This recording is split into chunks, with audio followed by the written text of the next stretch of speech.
गुनगोनां गोजौ सोलोंथाइ लानो गोसो गुदुं फरायसाफोरनि थाखाय गोजोनथाव खौरां। क'क्राझारनि बड'लेण्ड स्टार एकाडेमियाव फरायसाफोरनि मुं थिसननाया सोलिगासिनो।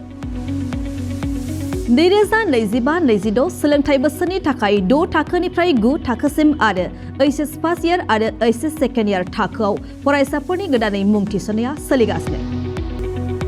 क'क्राझार सहरजों नांजाबनाय साहा फारसे साखाथि तितागुरियाव थानाय बड'लेण्ड स्टार एकाडेमि क'क्राझाराव बड' मिडियामनि 6 थाखोनिफ्राय 9 थाखोसिम साइन्स, आर्ट्स, कमार्स स्ट्रिमाव, बड' आरो इंलिश मिडियामाव एचएस फार्स्ट इयार आरो एचएस सेकेन्ड इयार थाखोआव फरायसाफोरनि गोदानै मुं थिसननाया दासान्दि सोलिगासिनो दं।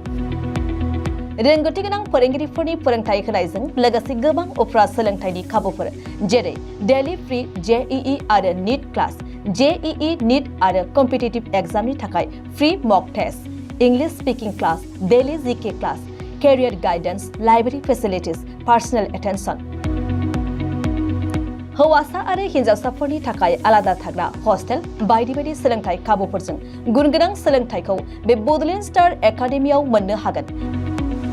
बेनि अनगायैबो मेट्रिक आनजादाव 85% एबा बेनि बांसिन नम्बर मोननाय फरायसाफोरनो बेसेन लायालासे मुं थिसनथाइ होगोन आरो बिपिएल नखरनि फरायसाफोरनो मुं थिसननायाव 20% रेहाय होनाय जागोन।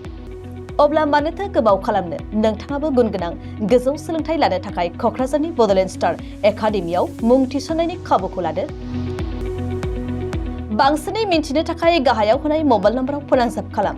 मबाइल नम्बर 7638008149, 6003494371 आरो 6000034997।